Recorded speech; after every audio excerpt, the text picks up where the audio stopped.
Si investigas su pasado, leerás frases como rama de Al-Qaeda, miembro de Al-Qaeda, frente al Nusra o rama de Estado Islámico de Irak y Siria. Y pienso, está bien, rama de Al-Qaeda. ¿En qué año tuvo lugar la ramificación o separación? Estas personas eran adultas el 11 de septiembre. Si has elegido convertirte en miembro de Al-Qaeda o Estado Islámico de Irak y Siria después del 11 de septiembre, probablemente pensaste que los ataques del 11 de septiembre fueron una buena idea. Estabas feliz, celebraste. Hola y bienvenidos a Estado de la Nación conmigo, Eylon Levy. Casi 600 días después de la guerra del 7 de octubre y las hostilidades a gran escala en la Franja de Gaza han regresado.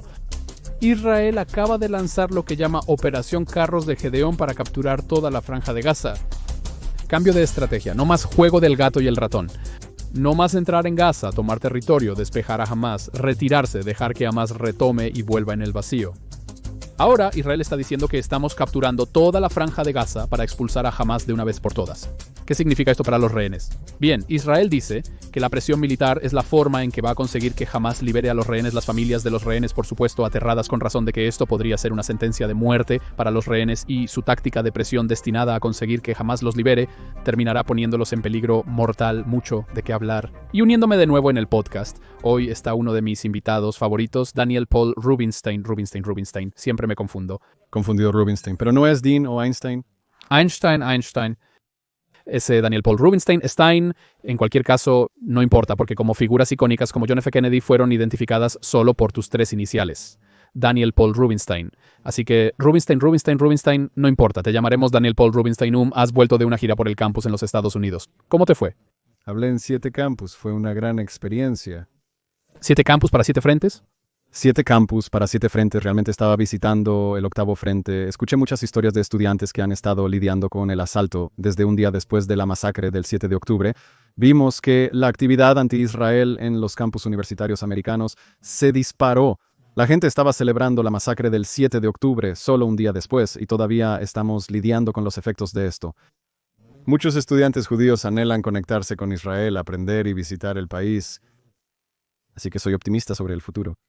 ¿Qué tan mala fue la situación en el campus que viste con tus propios ojos? ¿Tus eventos fueron protestados o lograron pasar desapercibidos? ¿Bajo el radar? No, mis eventos no pasaron desapercibidos. Estaba principalmente organizando eventos en Hillel o Chabad. En el campus era relativamente tranquilo. Los estudiantes requerían hojas de inscripción y había seguridad discreta cerca. Aparentemente no era tan famoso como para ser interrumpido por completo. Por eso estoy aquí. ¿Cómo percibes el ánimo de los estudiantes en el campus? ¿Continúan entusiasmados y motivados? ¿Se sienten intimidados por la situación actual? ¿Notan que las protestas contra Israel han empezado a reducirse? ¿Cuánta presión social están enfrentando debido a la ostracización a la que han sido sometidos? Bueno, hay un poco de sesgo porque los que se presentan a mis charlas son siempre los que están más emocionados y energizados. Si no estuvieran emocionados y energizados, no asistirían a un evento en el campus con un orador israelí. Pero los que llegaron estaban ansiosos para conectarse. Quieren visitar Israel lo más pronto posible. Hablé en un campus justo después de una orientación de derecho de nacimiento para muchos estudiantes que vienen a Israel por derecho de nacimiento por primera vez. Había varios autobuses con estudiantes en este campus que venían a Israel. Así que las señales están ahí de que los estudiantes se están volviendo más energizados y más comprometidos en lugar de lo contrario. ¿No se están desconectando debido a esta desafiante guerra? Interesante, porque eso coincide con lo que muestran las encuestas de opinión pública en general. Revisé la encuesta para ver cómo ha cambiado la opinión pública del Reino Unido durante la guerra. Cuando se pregunta a la mayoría de las personas si están del lado palestino o israelí, todavía dicen que ninguno de los dos o no saben. La guerra ha radicalizado a las personas a favor de los palestinos, aumentando el porcentaje de aquellos que se declaran pro-palestinos. Esto es importante tener en cuenta. Ha aumentado, pero también ha radicalizado al lado pro-israelí, el porcentaje de personas que dicen que son pro-Israel. La guerra ha exacerbado la división, obligando a las personas, incluyendo a los estudiantes, a elegir un bando. Me pregunto, ya sabes, no te pondré en aprietos preguntando cuál es la cuestión más difícil. Te preguntaron, pero ¿qué estás notando con lo que realmente están luchando para enfrentar? Y explicar mientras se encuentran en contra de su voluntad. ¿Sabes algo así como embajadores de la marca para Israel? Creo que Luchan por explicar los mismos problemas exactos que tú y yo tenemos problemas para explicar. Sabemos muy bien cómo comenzó la guerra, no sabemos cómo termina, no sabemos cómo lograr todos los objetivos, si termina, y hasta qué punto y quién anunciará qué y cómo. No sabemos muchas cosas diferentes sobre todos los 7 frentes y están tan nerviosos como nosotros sobre el futuro. Y creo que lo que están buscando es estar entre personas que también comparten las mismas preocupaciones y podemos discutirlas. Pero, ¿con qué están lidiando? ¿Preguntas sobre cuántos camiones de ayuda y qué pasó en este y aquel hospital? ¿O hay preguntas más fundamentales sobre la identidad de Israel, el papel, el lugar de un Estado judío en el Medio Oriente, su papel dentro de un discurso que se ha convertido en opresor, oprimido, colonialismo con el que están luchando? Las preguntas más profundas son sobre cómo se enmarca Israel, incluso antes de los detalles de camiones y hospitales. Más este último. Me encuentro preparado para lidiar con personas que preguntan, ¿sabes? ¿Qué digo cuando acusan a Israel de genocidio? Y podría presentar todo el marco. Me parece, la mayoría de los estudiantes no hacen preguntas sobre el día a día en las noticias, esta crisis, esa crisis. Se están cuestionando sobre el futuro de las relaciones entre Estados Unidos e Israel. Están haciendo preguntas sobre el futuro de los judíos en los Estados Unidos, más que nada sobre lo último que vemos en Twitter, la última controversia, el último comunicado de prensa de la idea para preguntas sobre si la vida judía en los Estados Unidos ¿Tiene viabilidad y factibilidad a largo plazo? Preguntas tan drásticas como esas, ¿sí realmente crees que están siendo un poco melodramáticos? Bueno, creo que si miran al otro lado del estanque y ven lo que ha sido de la vida judía en Francia o el Reino Unido, pueden verse enfrentando un futuro similar donde realmente no son deseados en la corriente principal de la sociedad de la manera que estaban acostumbrados, donde los judíos tienen acceso a todos los altos puestos de poder en muchos países de Europa y otros lugares. Preferirían no ver a los judíos en altos cargos. ¿Y esto es una preocupación? Puedes sentir la tensión. De acuerdo. Antes de hablar de la guerra, quería discutir un par de temas contigo. Siendo americano, ¿Eurovisión era algo conocido durante tu infancia? No creo que hubiera oído hablar de Eurovisión hasta que me mudé a Israel. Vaya, sabía que tu conocimiento cultural es limitado, pero ni siquiera saber qué es Eurovisión me sorprende. Lo siento, el más grande Evento cultural en el mundo. tener cultura aún no sabíamos qué era Eurovisión, no nos importaba, no teníamos una competencia, ni siquiera recuerdo haber leído sobre Israel participando en Eurovisión. No era algo para mí hasta que amigos en Israel vieron Eurovisión y ciertamente cuando Israel ganó Eurovisión hace unos años, entonces de repente se vuelve, ya sabes, tan relevante para... Bueno, ya sabes lo que estaba pasando en Eurovisión este año y sé la razón por la que sabes, la razón por la que sé que sabes sobre lo que estaba pasando en Eurovisión. Es que lo vimos juntos. Así que quiero obtener tu opinión sobre la divulgación completa para aquellos estadounidenses en particular que no están familiarizados con Eurovisión, el concurso de canciones más grande del mundo. Convoca a naciones europeas y más. Así es como Israel es parte de ello, compiten en un festival de canciones muy cursi y extravagante, e Israel lo hizo increíblemente bien este año. Israel no solo fue el subcampeón, ganó el voto público por una gran mayoría. Los votos se dividen en dos, los votos públicos de la audiencia y los jurados nacionales. Como siempre, los jurados nacionales de la industria musical de tendencia izquierdista no fueron amables con Israel en absoluto, pero al público le encantó. Israel ganó los 12 puntos completos de 12 países y la agregación de votos del resto del mundo por tercer año consecutivo. Israel quedó en segundo lugar este año, quinto el año pasado y tercero el anterior. Hubo momentos de gran ironía. El difusor público irlandés intentó que Israel fuera expulsado del concurso. El público irlandés le otorgó 10 votos a Israel, mientras que el jurado irlandés le dio 7. España comenzó su transmisión con un letrero en pantalla que decía justicia para Palestina. El público español fue como no, le estamos dando 12 puntos a Israel. El Reino Unido también le dio 12 puntos a Israel. Y ayer hice una ronda de entrevistas con los medios. Los medios israelíes están desconcertados y preguntándose, como dice la canción británica, ¿qué diablos acaba de pasar? Pensábamos que todo el mundo estaba en contra nuestra, todos nos odian, la opinión pública está amargándose con Israel. ¿Cómo es posible que Yuval Rafael, un superviviente del ataque Nova, que se escondió bajo cuerpos muertos durante 7-8 horas y fingió estar muerto, mientras los escuadrones de la muerte de Hamás estaban fuera deambulando, quien dio esta increíble y poderosa balada de supervivencia y resistencia llamada Un nuevo día surgirá? ¿Cómo es posible que ella era con mucho la favorita de Europa? Eso. Creo que está conectado con lo que dijiste antes, que es que esta guerra ha causado mucha polarización, lo que significa que las personas que tenían sentimientos tienen sentimientos aún más fuertes. Si apoyabas a Israel, apoyas a Israel aún más. Si eras pro-palestino, eres aún más pro-palestino. Además, está el medio, sin interés en la pelea, pero las personas con opiniones las tienen muy fuertes. Entonces, si eres una persona con opiniones y te encuentras extremadamente pro-Israel, en cualquier lugar de Europa con derechos de voto en Eurovisión, entonces vas a votar por Israel. Esta es una forma de expresar tu desagrado, ya sea con los votantes de tu propia industria musical nacional que tuvieron un alto peso en el resultado, o con tu gobierno que no apoya lo suficiente a Israel, o realmente te gusta la canción israelí. Entonces, todos estos factores hacen que las personas que apoyan a Israel tengan una decisión muy clara de que van a votar por Israel en Eurovisión. Bueno, si odias a Israel, si quieres ver a Israel perder, si quieres ver a Hamás ganar la guerra, ¿por quién vas a votar? Parece que podrías tener muchas opciones. Sí, quiero expresar mis sentimientos de la manera que yo... Hay muchos países percibidos como extremadamente anti-Israel que podrías apoyar. El problema es el anti-Israel. Los votantes en Europa tienen muchas opciones diferentes para expresar su desprecio por Israel y también probablemente tenían a alguien más a quien querían apoyar porque les gustaba la canción o les gustaba el país, por lo que el voto anti-Israel se dividió y el voto pro-Israel se unificó. Y lo que sucede en un sistema político así es que hay un claro ganador. Y creo que eso es realmente alentador, porque de repente Israel se encuentra cuando se juzga por méritos. Y el sistema político no es uno donde es posible que no puedas votar en contra de Israel, no hay nada contra lo que puedas votar. Entonces le va bastante bien, porque cuando se juzga por sus méritos, a la gente le gusta la canción, ¿sabes? Vuelvo a las encuestas de opinión de antes. En el Reino Unido veo que el 26% del público dice que apoya a los palestinos, pero eso significa que 3/4 del público son pro-Israel o están dispuestos a escucharlo.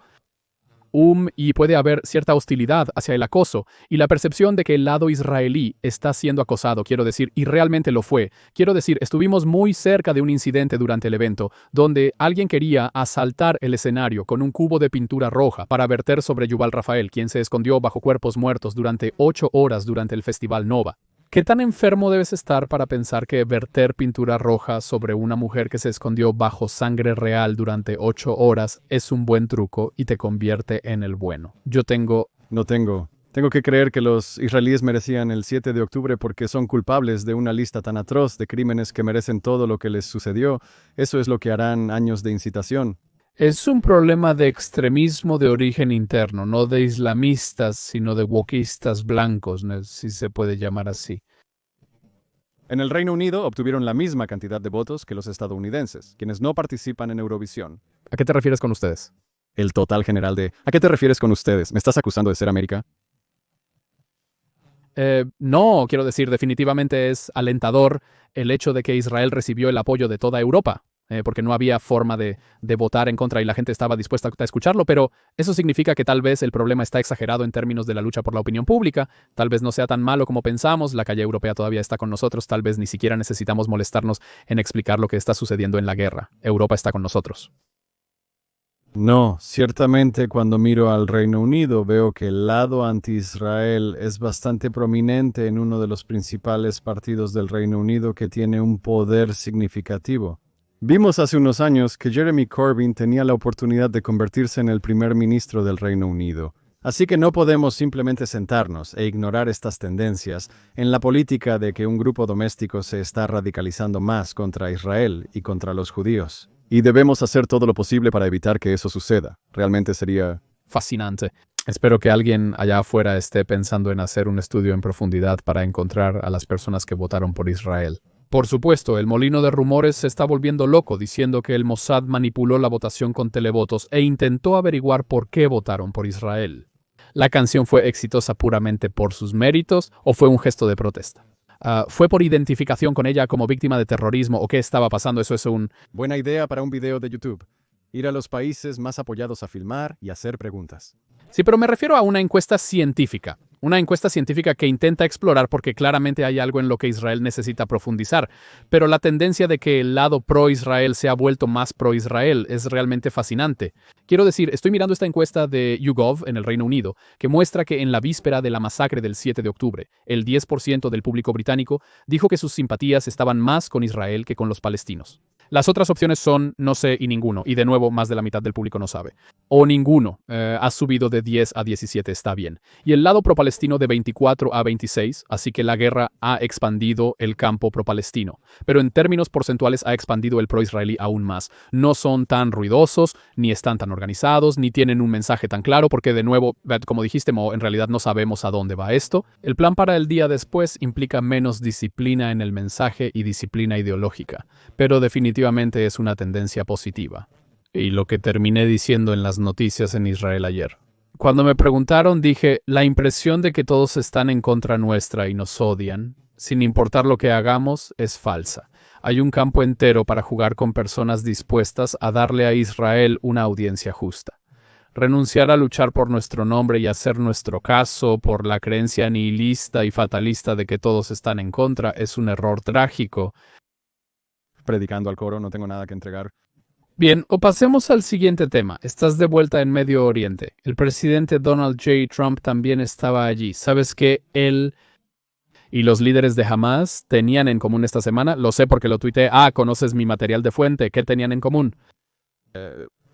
Cuando el presidente Trump estaba en Qatar, tenía algo en común con el líder de Hamas, es solo que ambos estaban en Qatar al mismo tiempo y no vi que se informara que el presidente de los Estados Unidos y el jefe de Hamas estaban en Qatar al mismo tiempo. Me pregunto qué tan lejos estaban el uno del otro. El presidente de los Estados Unidos no solo estaba en Qatar, también aceptó un avión de los qataríes como el nuevo Air Force One. Podría parecer un caballo de Troya. Tendrán que revisarlo a fondo en busca de errores, pero es peor que solo preguntarse si tiene errores. Quiero decir, este es un intento descarado de comprar al presidente de los Estados Unidos y sobornar a la administración estadounidense. Y esto es parte de una campaña de influencia en la que Qatar ha invertido miles de millones. Miles de millones en los Estados Unidos para comprar influencia. Quiero decir, estamos hablando de unos 6.3 mil millones de dólares que han invertido en universidades y 100 mil millones de dólares, según la prensa libre, que han invertido en comprar influencia en los Estados Unidos en general. Y sabes, hemos estado intentando impulsar esta línea que dice que quieres sacar a los rehenes, presiona a Qatar, Qatar es el patrocinador de Hamas. Las personas que escuchan este podcast conocen el discurso. Está bien, Qatar condenó a Israel el 7 de octubre mientras la masacre aún estaba en curso. La madre del emir de Qatar lloró públicamente a Yahya Sinwar.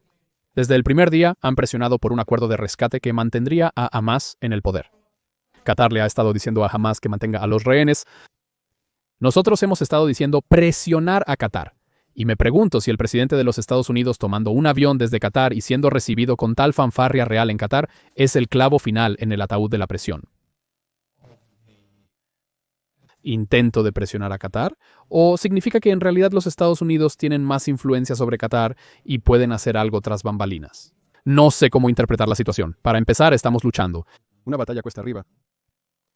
He visto todos estos informes sobre la cantidad de dinero que Qatar ha gastado en campañas de influencia, o más bien cuánto ha dado Qatar a las universidades estadounidenses. El problema para el público general estadounidense que no sabe nada sobre Qatar o escucha de su liderazgo, que Qatar es un aliado, si luego escuchan que Qatar está dando dinero a los campus universitarios de Estados Unidos, su reacción va a ser un encogimiento de hombros. ¿Y qué? No importa cuánto esté dando un extranjero a los campus universitarios estadounidenses, si el extranjero está con nosotros. No saben que Qatar es un estado enemigo, que Qatar es... Qatar alberga la base estadounidense más grande en el Medio Oriente, Al Udeid. Es contradictorio que albergue una base militar estadounidense y sea considerado un enemigo al mismo tiempo. Son astutos. Bueno, Qatar está tratando de sobrevivir en un vecindario hostil y mantener a los estadounidenses de su lado y cumplir su visión de una forma de Islam que es bastante hostil a la existencia del Estado de Israel. Qatar está haciendo todo lo posible para socavar el lugar de Israel en el Medio Oriente y para apoyar a los grupos que están más comprometidos con la destrucción de Israel. Y como no me canso de decir, Qatar le dijo a Hamas que mantuviera a los rehenes. Así que voy a llamar a Qatar un estado enemigo. Voy a seguir repitiéndolo. Lo voy a decir en voz alta. Animaré a todos a decirlo, así como Qatar lo hace con nosotros. En términos de comprar influencia. En términos de etiquetarnos como un estado enemigo. Oh, Absolutamente. Qatar está librando una masiva campaña de guerra de información para etiquetar a Israel como la mayor fuente de mal en el mundo. Y los israelíes pasamos el tiempo defendiéndonos, diciendo que no somos genocidas. ¿Cómo respondemos a estas acusaciones? ¿Qué dice la Convención sobre el genocidio? Te estás ahogando en una guerra de información financiada por Qatar y estás elaborando excelentes puntos clave sobre cómo responder a eso, pero ¿no vas a decir nada sobre Qatar? Qatar es un estado enemigo. Si no les gusta este mensaje, pueden irse e intentar refutarlo. Primero pueden pedirle a Hamás que libere a los rehenes. Eso sería bien recibido. Hamás podría ser condenado por cualquiera de sus acciones pasadas. Hablaré sobre mi crítica a Qatar si Qatar amplifica su crítica a Hamás. Qatar nunca ha dicho una mala palabra sobre Hamás y la gente dirá, oh, bueno, eso es porque son el mediador. Oh, son el mediador. Dicen cosas negativas sobre Israel a diario, por lo que evidentemente no son mediadores imparciales. Son agentes de Hamás y deben ser señalados por ello. Bueno, Su Alteza Real el Emir de Qatar, ahí lo tienen de nuestro invitado, Daniel Paul Rubinstein, si está dispuesto a condenar a Hamás, si está dispuesto a encontrar una cosa que Hamás hizo mal y condenar su terrorismo, él retrocederá en su campaña. Yo lo bajaré un poco, él lo bajará y No va a retroceder ni un poco. no va a retroceder de eso. 10 estamos.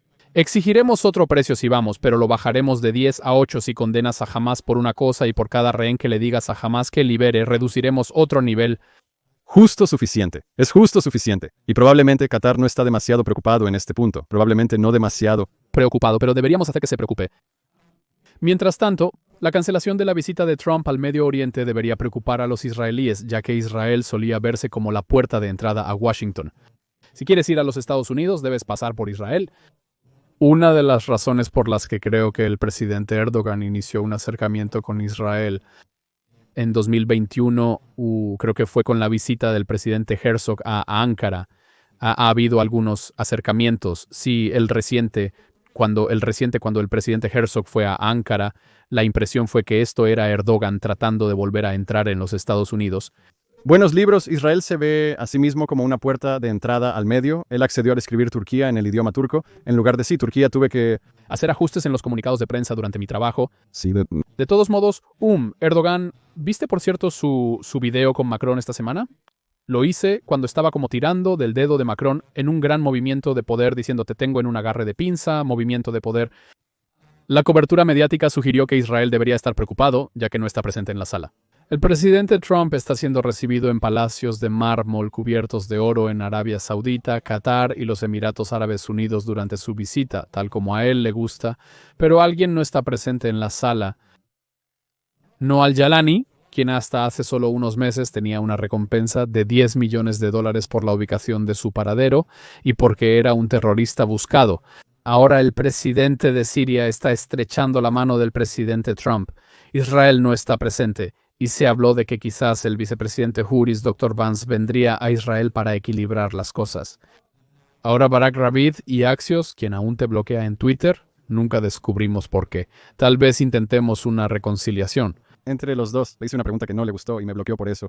Está bien. Bueno, después de Israel-Turquía lograremos una reconciliación entre los dos. En cualquier caso, él está informando ahora que Juris Dr. Vance. Sé que le gustan los bistecs. Lo está. Si me invita, entonces todo está claro. Barack Ravid agregará a nuestra solicitud que si el emir de Qatar está dispuesto a condenar a Hamás, bajará su calificación de 10 a 8. Y si desbloqueas a TPR en Twitter, entonces él te invitará a un bistec. De cualquier forma, Israel no está presente, ¿cierto?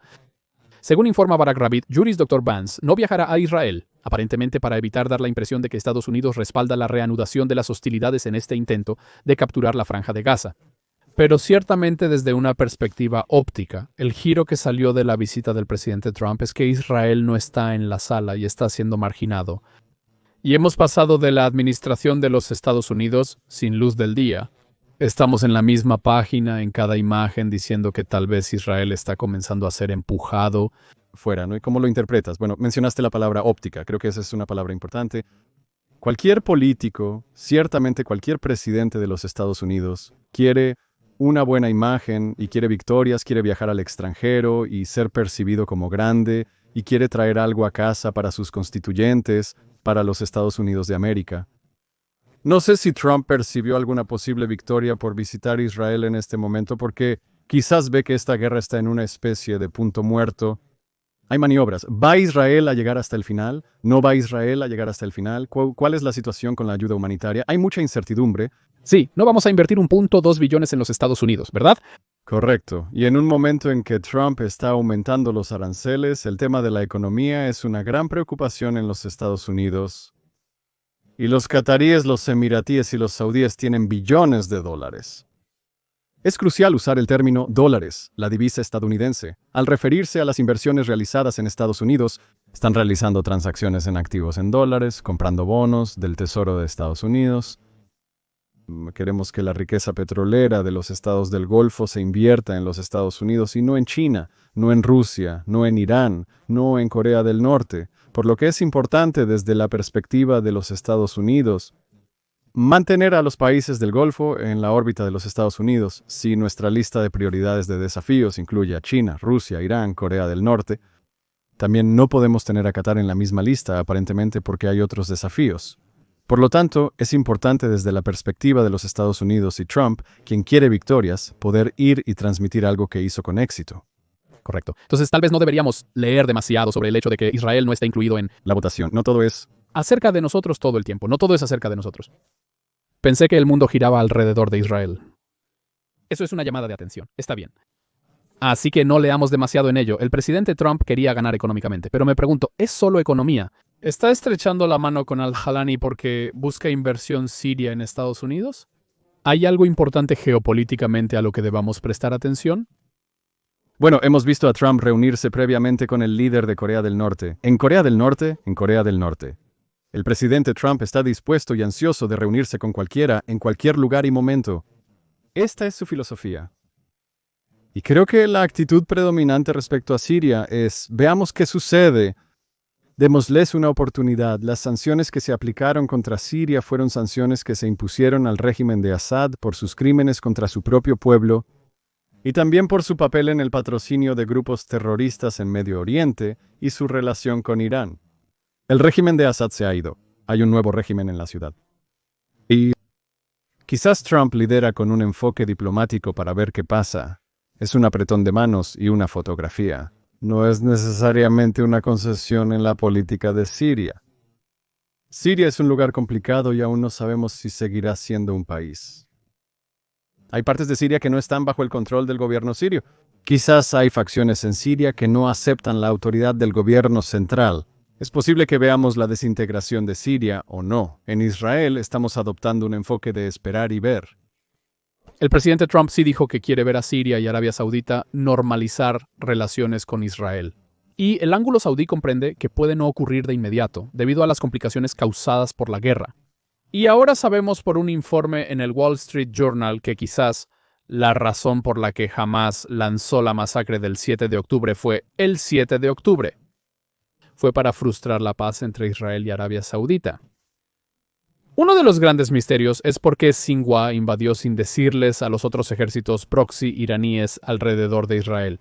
Si Hamás y Hezbollah hubieran atacado juntos en un movimiento de tenaza, ahora entenderíamos la situación de manera diferente. Con una ola concertada de misiles balísticos desde Irán y Yemen, quiero decir, habría terminado. No entendemos cuán afortunados fuimos debido al 7 de octubre que nos salvamos de un horrible ataque concertado que pudo ser mucho peor. Podría haber sido, y el Wall Street Journal ha obtenido las actas de inteligencia israelíes de una reunión que tuvo lugar solo días antes de la masacre del 7 de octubre, en la que Sinwar habló de una inminente normalización israelí-saudí, como algo que quería frustrar, hacer algo dramático, se adelantó a los acontecimientos con un ataque terrorista bárbaro, pero podría haber sido mucho peor si se hubiera coordinado con sus otros matones alrededor de la región, pero el presidente Trump está diciendo quiere que Siria haga la paz. Creo que es crucial que lo diga porque no es evidente. Creo que cuando los líderes mundiales hablan sobre la importancia de un alto al fuego en Líbano, como si hubiera traído la paz sin decirle a los libaneses, necesitas hacer la paz con Israel. Debemos presionar a los israelíes por la solución de dos estados, el destino inevitable, aunque no sea viable de inmediato. Tenemos que mantener el rumbo y aspirar a ello. El mundo debería estar diciéndole a Líbano, Siria, Arabia Saudita, esperamos que hagan la paz con Israel. Trabajemos en cómo creamos ese camino hacia la paz y la normalización con Israel. Esa es la expectativa, aunque no suceda mañana. Y el presidente Trump dice que espera que Siria haga la paz con Israel. Y me pregunto, ¿qué opinas de ese cambio en el mensaje? ¿Y ves alguna perspectiva? Primero, Antes que nada, nunca deberíamos bajar la barra. Estoy completamente de acuerdo contigo en que cada estado, cada nación miembro de las Naciones Unidas debería vivir en paz con cada otro estado miembro de las Naciones Unidas, e Israel y Siria deberían vivir en paz. Eso es simple y radicalmente sorprendente. Desde ese punto es claro entender bien. Hay muchas facciones en Siria y en otros lugares que harán todo lo posible para evitar eso. Su ideología definitoria es que no puede haber un Israel en el Medio Oriente. Quiero decir, mira, al actual presidente de Siria. Si investigas su pasado, empiezas a leer cosas, verás frases como derivado de Al-Qaeda o miembro de Al-Qaeda o frente al-Nusra o derivado de Estado Islámico de Irak y Siria. Y pienso, está bien, derivado de Al-Qaeda. ¿En qué año ocurrió la derivación o ramificación? Estas personas eran adultos el 11 de septiembre. Si has elegido convertirte en miembro de Al-Qaeda o Estado Islámico de Irak y Siria después del 11 de septiembre, probablemente pensaste que los ataques del 11 de septiembre fueron una buena idea. Estabas feliz, lo celebraste y Jalali lo admitió. dio una entrevista y dijo, si alguien en el mundo árabe o islámico te dice que no estaba feliz el 11 de septiembre, te están mintiendo. Esto fue hace unos años, así que es bastante obvio que el nuevo presidente de un estado que limita con Israel no solo es el mismo, sino que su régimen celebró los ataques del 11 de septiembre. Estaban felices. Ahora tienen mucha responsabilidad después de 20 años. Veamos qué sucede. Pero mientras tanto, se les debería decir que deberían hacer la paz con Israel y se les debería decir que el camino hacia un futuro mejor es a través de la paz y no a través de la guerra. ¿Ves alguna factibilidad de que Trump lo haga posible? Con Siria, definitivamente no. Como decía, apenas sabemos si Siria seguirá existiendo. ¿A quién representa realmente este líder? ¿Qué quieres decir con que podría no haber una Siria? Hay muchas facciones en Siria que pueden no respetar el liderazgo. No fue elegido, no es un proceso democrático. Hubo una guerra civil en Siria de muchas facciones y ahora una facción ha ganado, pero hay otras facciones además de la mayoría radical suní. Hay una minoría drusa en el sur de Siria. Hay kurdos en Siria, hay cristianos en Siria. Será un acto de equilibrio complicado. Desde Israel solo puedo sentarme y observar. Mencionaste Arabia Saudita. Y cómo Sinwar estaba tramando o poniendo en marcha los ataques del 7 de octubre, ¿verdad? Unos días antes, porque escuchó acerca de Sinwar, quien ahora ha sido reunido con su... hermano, aparentemente. Dos Sinwar, sí. Recuerdo los días previos al 7 de octubre 2023. ¿Cuál fue la noticia más importante en el Medio Oriente en los días antes del 7 de octubre de 2023? Estoy hablando del 1, 2, 3, 4 de octubre. Los titulares eran sobre cómo la paz se acercaba entre Israel y Arabia Saudita. Había un ministro del gobierno israelí en Arabia Saudita durante la festividad judía de Sukkot. Fue fotografiado con los objetos rituales judíos, el lulav y el etrog en Arabia Saudita. Así, existía gran optimismo de que Arabia Saudita tomaba un rumbo distinto. No vimos exactamente cómo llegaríamos a la paz, cuáles serían los términos, pero parecía que la bola estaba rodando y no podía ser detenida, que Israel y Arabia Saudita iban a establecer relaciones pacíficas y normales. Y sabemos con los acuerdos de Abraham que se firmaron en 2020, con los Emiratos Árabes Unidos y Bahrein, invito a todos a abrir un mapa, mirar los Emiratos Árabes Unidos, mirar Bahrein y luego mirar Arabia Saudita. Los acuerdos de Abraham no podrían haber ocurrido sin la bendición silenciosa de Arabia Saudita diciendo a Bahrein, diciendo a los Emiratos Árabes Unidos, ustedes hagan esto primero. Dale una oportunidad. Veamos cómo resulta. Arabia Saudita finalmente autorizó los vuelos israelíes sobre su territorio. Las cosas estaban avanzando en una mejor dirección. Y esa es una de las motivaciones para que Hamás llevara a cabo la masacre del 7 de octubre lo más rápido posible, para interrumpir este proceso, porque Hamás entendió que es muy difícil hacer la paz en medio de una guerra, ¿verdad? Los cataríes han estado envenenando las mentes de toda una generación, múltiples generaciones de personas en el Medio Oriente. Los cataríes han aumentado su retórica anti-Israel en sus redes de noticias como Al Jazeera y los llamados periodistas que están financiando en varios lugares. Aumentaron la presión sobre Israel. Incitaron a los jóvenes saudíes. Así que ahora, si el líder de Arabia Saudita Sabe que el futuro será mejor, si hace las paces con Israel y su país estará mejor, no puede ir en contra de la voluntad de toda su población, que podría estar muy molesta de que, escuchamos que Israel es genocida y ahora vas a hacer las paces con Israel. Así que mientras más tiempo continúe esta guerra, más puede lograr jamás su objetivo de arruinar la expansión de los acuerdos de Abraham. Mientras más tiempo continúe la guerra, creo que hay dos mensajes muy importantes allí. Uno, primero que nada, que cada líder mundial debería exigir paz en el Medio Oriente y no eximir a los árabes de su responsabilidad por las relaciones anómalas con Israel. Las relaciones sanas deberían ser la norma y eso es lo que todos deberían exigir. Y la segunda cosa es el recordatorio de que no hay paz en el Medio Oriente porque los estados árabes se niegan a hacer la paz con Israel.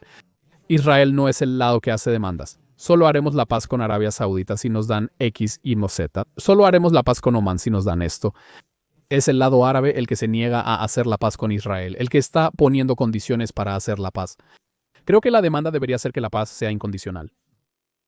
Arabia Saudita, Omán e Israel no tienen disputas fronterizas. Estos países deberían tener relaciones normales. Y cualquier desacuerdo que tengan, claro, sigamos discutiendo sobre el tema palestino. Pero deberían tener lugar en el contexto de relaciones diplomáticas normales. Los árabes deberían, francamente, dejar este juego infantil de no reconocer a Israel. Para hacer eso, necesitan reeducar a sus poblaciones, a quienes han incitado durante 70 años para decirles que Israel es horrible. Deben bajar el tono y admitir que Israel no es tan malo, sino Irán y otros los que son terribles. Ellos han hecho su cama. No es fácil ir contra el sistema que han predicado por mucho tiempo. La guerra, hablemos de eso, es una guerra en 7 frentes, por supuesto, es Rumania. Tenemos la Franja de Gaza, tenemos Judea y Samaria, la Ribera Occidental, Líbano, Siria, Yemen, Irak, el propio Irán. 8 frentes incluyendo la diáspora. Fijémonos en Gaza, que arde en llamas actualmente. Israel recién lanzó la campaña Operación Carros de Gedeón. Creo que es un nombre mejor que Espadas de Hierro, que es el nombre original para la guerra, y la idea es, no más juego del gato y el ratón, vamos a entrar en la Franja de Gaza, vamos a capturar todo, arrebatárselo a Hamás. Y como parte de este cambio, justo en las últimas horas, Israel ha anunciado que reanudará las entregas de ayuda humanitaria en la Franja de Gaza. Un poco de contexto, en la víspera de la guerra del 7 de octubre, había 2 cruces de mercancías en la Franja de Gaza. Estaba el cruce de Karem Shalom hacia Israel y el cruce de Rafa hacia Egipto. Y todos quieren olvidar, por supuesto, que Gaza también comparte una frontera con Egipto. También tenía el cruce de Iris, donde entraban algunas mercancías. El aire, pero era principalmente un cruce peatonal, fue completamente destrozado y destruido y sus trabajadores fueron masacrados y secuestrados el 7 de octubre. Karem Shalom fue atacado. También Israel cortó los suministros y dijo que estos cruces que acaban de ser atacados no se van a utilizar para entregar suministros en territorio enemigo. Bajo presión internacional, Israel finalmente permite que los suministros entren a través de la Franja de Gaza y no hay límites en la cantidad que puede entrar. No hay límite cuantitativo en lo que puede entrar. Y en un momento dado, la Organización de las Naciones Unidas tiene hasta 1000 camiones dentro de la Franja de Gaza que se están acumulando, que han entrado y que no pueden salir. No pueden distribuir. ¿Hablas del final de 2023 y principios de 2024? Profundamente en 2000. La Organización de las Naciones Unidas tenía más camiones dentro de Gaza de los que podía distribuir, a pesar de la desinformación sobre Israel bloqueando la ayuda. Cuando era portavoz del gobierno pensé que me volvía loco al buscar las cifras de la Organización de las Naciones Unidas yo mismo. Abril 2024. 150 camiones de comida entran todos los días antes de la guerra. Solo 70 camiones en un momento. Había más del doble de comida entrando a la Franja de Gaza de la que había antes de la guerra. Un día más estaba secuestrando mucho de eso. El gobierno de Hamás en Gaza lo grababa y lo robaba en el mercado negro y así incluso mientras las agencias de la Organización de las Naciones Unidas se quejan de que no hay comida, los mercados están absolutamente llenos y alguien está haciendo, y elijo mis palabras con cuidado aquí, un asesinato con el robo. Después de la ayuda humanitaria se alcanzó el último alto al fuego. Actualicemos la información. El rescate por los rehenes. Como parte del rescate por los rehenes que fueron liberados en el tramo más reciente, Israel permitió la entrada de 450,000 toneladas de ayuda. Esos son 25,200 camiones. En el contexto de la guerra, 1/3 de toda la ayuda que entró a la Franja de Gaza desde que Hamás declaró la guerra el 7 de octubre, 1/3 de ella entró en ese periodo de solo 6 semanas. después de lo cual Israel dijo que lo apagaríamos, nada entra, la franja de Gaza está totalmente bloqueada, nada entra. Inmediatamente surgieron acusaciones de que Gaza se está muriendo de hambre. Las acusaciones comenzaron como el día después de que Israel dejó de dejar entrar cosas a Gaza, y las cosas realmente han llegado a un punto de ebullición, ahora hasta el punto de que anoche Israel, la oficina del primer ministro, anunció esto, y quiero obtener tu opinión primero sobre el tema de la ayuda humanitaria y los dilemas, pero también sobre la forma en que Israel está presentando la decisión de volver a entregar ayuda humanitaria. El primer ministro Zoff ha dicho lo siguiente: a recomendación de las fuerzas de defensa de Israel y por la necesidad operativa de expandir la expansión de los intensos combates para derrotar a Hamás, Israel permitirá la entrada de una cantidad básica de alimentos para la población con el fin de asegurar que no se desarrolle una crisis de hambre en la franja de Gaza. Tal crisis pondría en riesgo la continuidad de la operación Carros de Gedeón para vencer a Hamás. Israel impedirá que Hamás controle la distribución de ayuda humanitaria para evitar que llegue a los terroristas del grupo. Israel, en efecto, está diciendo que la comida debe llegar a las personas que la necesitan. Hamás no debería poder robarla. Los mecanismos actuales han fallado porque Hamás ha podido explotarlos. Por supuesto, eso no termina, eso no se detiene.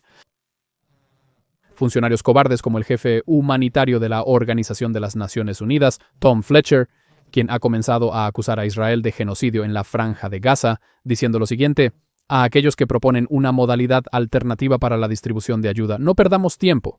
Tenemos un plan, está establecido, está arraigado en la humanidad, imparcialidad, neutralidad e independencia, respaldado por una coalición de donantes. Solo déjanos hacer nuestro trabajo, lo hemos hecho antes, podemos hacerlo de nuevo, sabemos cómo registrar y entregar los suministros sin desvío, sin demora. Quiero decir, hay tanto que desempaquetar. Esa es mi primera frase. ¡Wow!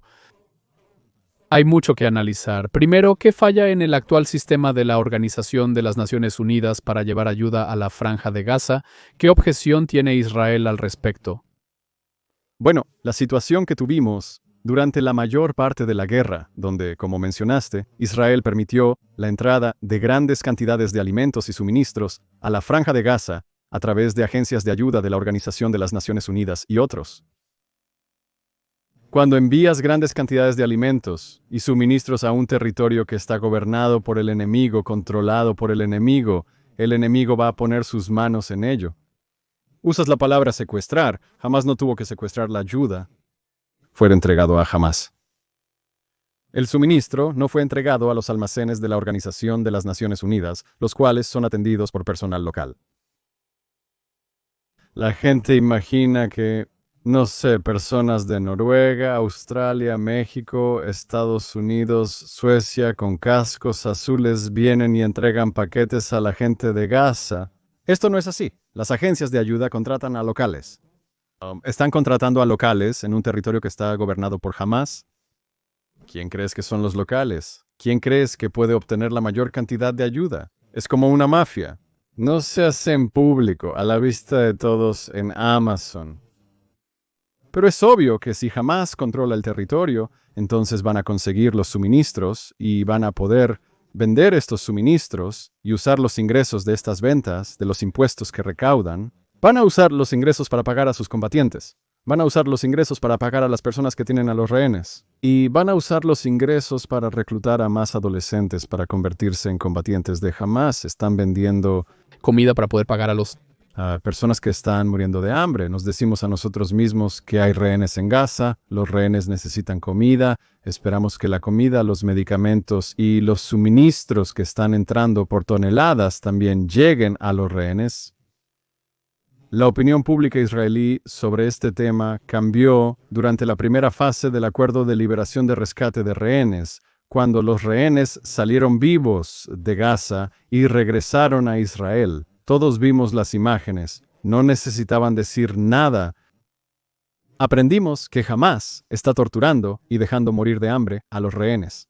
Hamás no está dando a los rehenes la comida que está entrando en Gaza. Los chicos de Hamás están teniendo buenas comidas a una distancia muy corta de los rehenes y no les están dando la comida a los rehenes. Por lo tanto, está claro que después de más de un año de esta política de permitir la entrada ilimitada de alimentos y suministros a territorio gobernado por el enemigo, un enemigo que está reteniendo bárbaramente a tu gente en mazmorras subterráneas, esto no puede continuar.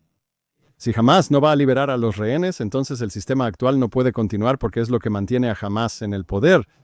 Y uno de los objetivos de la guerra es el derrocamiento del gobierno de Hamás en Gaza, ¿correcto? La cadena de suministro que Hamás ha podido infiltrar ha estado financiando literalmente la máquina de guerra de Hamás, prolongando la guerra. En entrevistas me han preguntado con toda la inteligencia que tiene Israel, ¿no tienes más evidencia visual o inteligencia de que Hamás está secuestrando los bienes? Según un artículo del Wall Street Journal, Hamás se está quedando sin fondos y no puede pagar a sus combatientes debido a que sus suministros fueron cortados. Pero quizás Israel se ha perdido un truco aquí, al no presentar las pruebas contundentes de que Hamás, Por eso digo que no es necesario afirmar que Hamás lo secuestró. Es de sentido común que si Hamás es el gobierno y Hamás controla el territorio y estás enviando camiones al territorio controlado por este ejército terrorista, entonces ellos van a controlar el suministro. dices que es obvio, pero nuestro amigo, el señor Fletcher de la Organización de las Naciones Unidas, afirma que sabemos cómo registrar, escanear e inspeccionar nuestros suministros de ayuda sin desviación. Y, sabes, tienes a Jan Egeland, el jefe del Consejo de Refugiados noruego, que es realmente una figura despreciable, ha estado tuiteando que Israel nunca ha dado ninguna evidencia de que el sistema que funcionó bien y salvó muchas vidas tenga algún defecto importante. La evidencia, nuevamente, es el sentido común de que Hamás gobierna Gaza. Y para alinearse, para reforzar el punto que está haciendo el funcionario de la Organización de las Naciones Unidas están enfatizando su neutralidad. Ellos enfatizan su neutralidad, pero nosotros no somos neutrales. Queremos que Hamás pierda, queremos que Israel gane. No les importa. Su principal preocupación es la situación humanitaria en Gaza. Ese es el propósito de su organización. Esa es su principal preocupación. Nuestra principal preocupación es destruir el régimen de Hamás y el retorno seguro de los rehenes. Hay un choque entre eso. Entonces, lo que la Organización de las Naciones Unidas nos está pidiendo que hagamos es permitir que Hamás gobierne Gaza para siempre y les dé la línea de suministro. Ahora Quiero hacer una pausa por un segundo para procesar ese pensamiento. Es realmente importante cuando la gente dice, ya sabes, no creo que tengas que ir hasta el final y decir que la Organización de las Naciones Unidas es cómplice de Hamás, que es parte del encubrimiento. El punto realmente es que Israel tiene una prioridad. La prioridad es eliminar al régimen de Hamás del poder. Las Naciones Unidas, ya sea que simpatizan o no con Hamás, incluso si queremos asumir las mejores intenciones, es neutral. No le importa quién gobierne a Hamás, no le importa quién gobierne Gaza. Y eso significa que en cuanto a si Hamás continuará gobernando Gaza, es apático sobre la pregunta. Su objetivo es proporcionar la máxima cantidad de alimentos al mayor número de personas, sin importar si algo se desvía en el proceso, o que sea apropiado por las autoridades locales, porque eso simplemente no es su preocupación. Como una organización neutral, la Organización de las Naciones Unidas tiene diferentes intereses y no está tratando de derrocar a Hamás. Israel y el resto del mundo libre deberían estar detrás de eso también. Y se vuelve mucho más complicado porque estamos cumpliendo con los convenios de Ginebra y existe la obligación de garantizar que la población civil de Gaza no muera de hambre. Así que por un lado no estamos obligados a cumplir la obligación en una respuesta corta. Si vamos a llevar a cabo una guerra de asedio, es decir, controlamos el cielo sobre Gaza y los cruces fronterizos en Gaza, y no vamos a permitir que entre nada. Entonces, debe haber un paso seguro para las personas que quieren escapar del asedio. Eso es lo que lo hace legal bajo el derecho humanitario internacional, es que los civiles tienen algún lugar a donde ir, que es lo que Israel está diciendo ahora. Está diciendo que estamos poniendo, digamos, el norte de Gaza bajo asedio. Si quieres ayuda, puedes ir a 20 millas al sur, allí habrá ayuda, pero el norte de Gaza estará bajo asedio y no estamos obligados a permitir el ingreso de suministros a territorio enemigo. Los civiles son perfectamente bienvenidos a salir del territorio enemigo. Hay advertencias adicionales. Se trata de ambos países que limitan con Gaza. Una opción hipotéticamente es que el paso seguro para los civiles en Gaza, que no son de Hamás y no quieren ser parte de esta guerra, podrían tener un paso seguro hacia Israel. No veo que sea una opción factible para Israel tomar esencialmente a civiles enemigos, 1 millón de ellos, y de alguna manera encontrar un lugar para ellos en Israel. No, si el propósito El objetivo de la guerra del 7 de octubre era reasentar a los gazatíes en Israel, pero el resultado no puede ser su reasentamiento en Israel. Es una opción militar. Si hay un asedio, se debe proporcionar un paso seguro para que las personas puedan salir. Y ahora estamos diciendo, está bien, entonces el paso seguro no está con nosotros. Egipto afirma que no desea participar en esto y que el paso seguro no estará con ellos. Por eso estamos atrapados con la situación humanitaria que tenemos. Es una mala situación humanitaria y Hamás sigue siendo el gobierno de Gaza.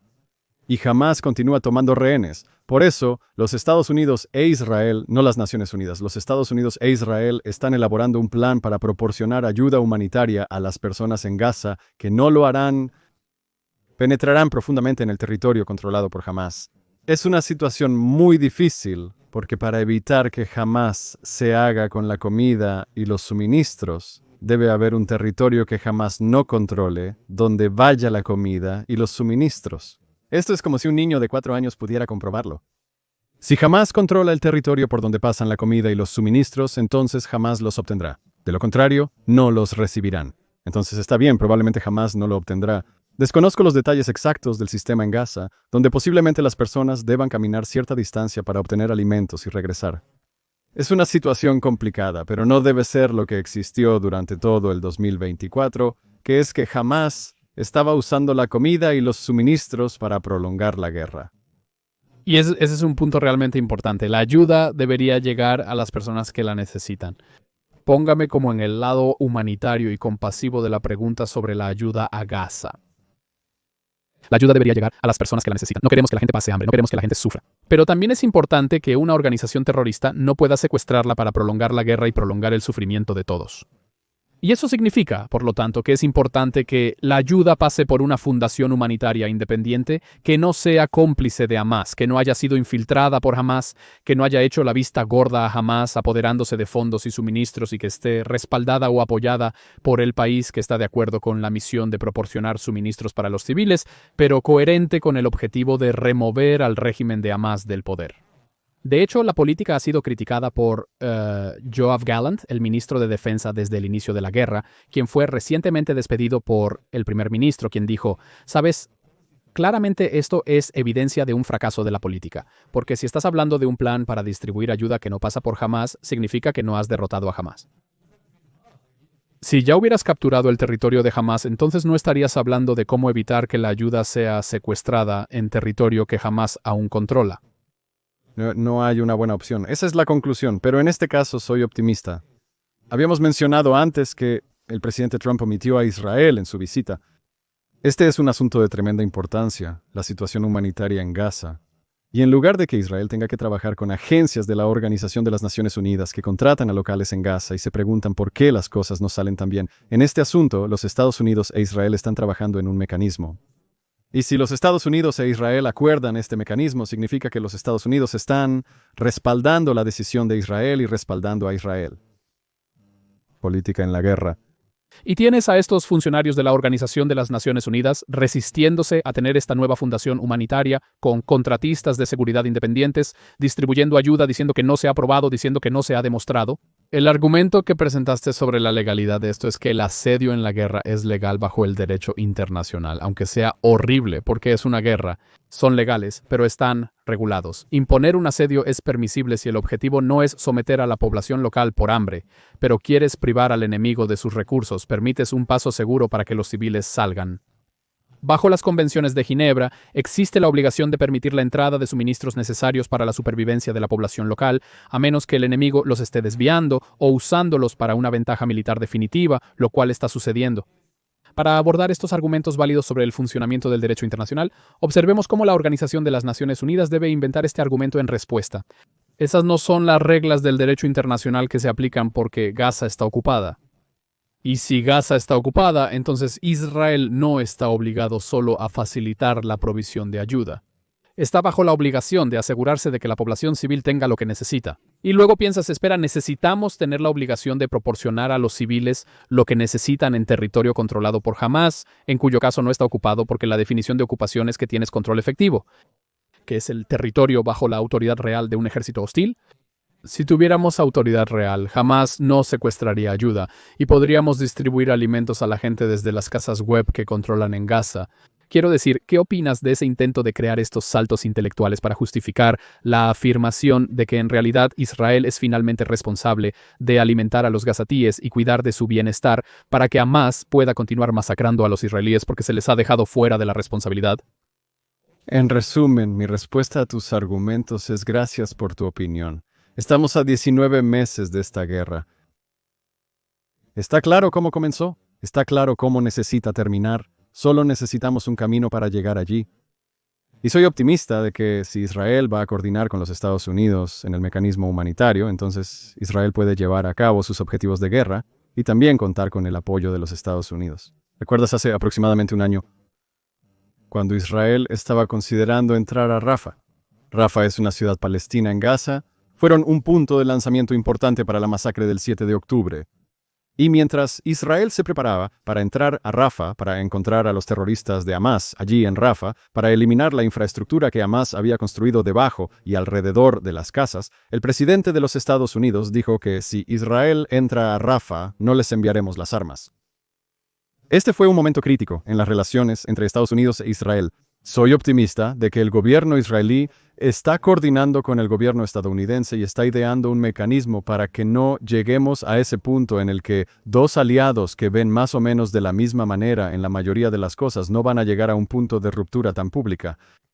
Y no tenemos que escuchar a los burócratas de la Organización de las Naciones Unidas. Si Israel va a tener el apoyo de los Estados Unidos, ¿Cómo puedo explicar cómo Netanyahu está interpretando esta decisión para el público israelí y por qué la decisión de permitir la entrada de ayuda humanitaria a Gaza es algo que incluso necesita ser interpretado? Dice en su declaración que leí anteriormente que esto es por recomendación de las fuerzas de defensa de Israel. Señala que por una necesidad operativa para permitir la expansión de la lucha para derrotar a Hamas, Israel permitirá la entrada de una cantidad básica de alimentos para la población para asegurar que no se desarrolle una crisis de hambre en la franja de Gaza. Ayúdame a explicar por qué le está diciendo al público israelí que esto es por recomendación de las fuerzas de defensa de Israel, que permitir la ayuda está vinculado a permitir una expansión de la lucha, y específicamente que está permitiendo la entrada de una cantidad básica de alimentos para asegurar que no hay una crisis de hambre, lo cual es muy diferente de lo que sucedió antes del rescate, que no había restricciones en la ayuda. Aquí está diciendo que hay restricciones, estamos permitiendo una cantidad básica. ¿Por qué? La fase 1 del pago del rescate del rehén terminó. El primer ministro y el ministro de Defensa de Israel anunciaron que a partir de este momento no permitiremos ni facilitaremos la transferencia de ningún alimento o suministro a la franja de Gaza hasta que comencemos a ver salir a los rehenes. Eso es lo que dijeron oficialmente. Desde ese momento ha salido un rehén, y era un rehén con ciudadanía estadounidense. Y este es Eden Alexander, y el presidente Trump y su administración presionaron mucho a los cataríes para que empujaran a Hamás a sacar a este rehén del cautiverio, así que hemos visto salir a un rehén. Y ahora Israel está diciendo, el primer ministro está diciendo que permitiremos la entrada de alimentos y suministros a Gaza. Así que ha dado un giro completo de 180 grados a lo que dijo. El público israelí y ciertamente su electorado va a estar molesto con este cambio. Dile que dijiste que nada entraría a menos que los rehenes salieran, pero ahora las cosas están entrando. Debes justificar eso. Así que eso explica la declaración del primer ministro señalando al ejército, a las necesidades operativas, porque esas ciertamente pueden anular cualquier consideración política. Es un intento de convencer al público israelí de la necesidad y las razones válidas para llevar a cabo estas acciones. Y la imagen general desde el 7 de octubre es que es muy impopular en el público israelí ver convoyes de camiones, comida, suministros, todo entrando a Gaza, viendo imágenes en las redes sociales de mucha comida en Gaza, personas disfrutando de comidas en Gaza mientras hay rehenes en cautiverio. Es intolerable. No existe suficiente urgencia por parte del gobierno israelí o de los gobiernos del mundo sobre el hecho de que Hamás retiene rehenes. Ahora se considera normal. Es uno de los problemas con los que lidiamos. La ley de la naturaleza. Hay mucha emoción y enojo entre el público israelí, ciertamente entre los votantes del primer ministro, que Israel ha reanudado, ha hecho esta concesión para enviar alimentos y suministros a Gaza en un momento en que los rehenes no están saliendo. Israel está haciendo esto por varias razones que ya hemos discutido, incluyendo consideraciones militares, humanitarias, de derecho internacional y relaciones exteriores, como señaló el primer ministro. Estados Unidos no quiere ser visto como el principal aliado de Israel. Si Israel va a ser... Gaza sufre hambruna debido a las acciones de Israel, algo sin precedentes a pesar de acusaciones previas. Por lo tanto, hay muchas otras consideraciones políticas que el primer ministro tiene que tener en cuenta aparte de los sentimientos de su propia base electoral. Así que gestiona muchas circunscripciones diferentes. No le envidio el trabajo. No, tampoco envidio su trabajo. Al principio de la guerra me preguntaron sobre mi opinión personal. Con una sonrisa irónica dije, me alegra no tener que tomar decisiones, solo explicarlas. Y ahora estas decisiones se han vuelto tan dolorosas. Con tales compromisos imposibles y escribí una larga publicación en Twitter que ha explicado muy bien estas elecciones imposibles. También está en mi Substack. Cualquiera que no esté suscrito debería leer esa nota sobre los dilemas imposibles a los que nos enfrentamos. Solo tenemos opciones muy difíciles, solo decisiones imposibles. Delante de nosotros hay dilemas imposibles de conciliar. Estoy contento de no tener que explicar estas decisiones, solo los dilemas que enfrenta Israel y los compromisos y costos, porque no tenemos buenas opciones. El rescate que exige Hamás es uno que no podemos permitirnos, pero tampoco podemos permitirnos no pagarlo, lo que significa que estamos atrapados. Israel enfrenta una situación terrible en un entorno estratégico difícil, como una roca. En este podcast me has ayudado a entenderlo mejor. Daniel Paul Rubinstein, como siempre, es bueno recoger tus ideas. ¿Cómo pueden las personas seguirte? Tu trabajo, hay algunas formas en que las personas pueden encontrarme. Aquellos de ustedes que están en Instagram pueden encontrarme. Mi nombre en Instagram es Ruby Guides Israel. Eso es R-U-B-I. Guías Israel. En Twitter, X, publico frecuentemente allí también mi nombre de usuario. Allí es Paul Rubens, P-A-U-L-R-U-B-E-N-S. Y también tengo un Substack donde ocasionalmente escribo ensayos. Puedes encontrarlo en dprpr.substack.com. Fantástico, genial tenerte aquí. Gracias por tenerme en el estudio. Y eso es todo para este episodio de Estado de una Nación, como siempre. Si disfrutas estos episodios, por favor compártelos con un amigo, danos una buena reseña, suscríbete si aún no lo has hecho en Spotify, Apple Podcast, YouTube, donde sea que obtengas tus podcasts. Síguenos en las redes sociales Estado de un Pod. Soy Elon Levy y gracias por unirte.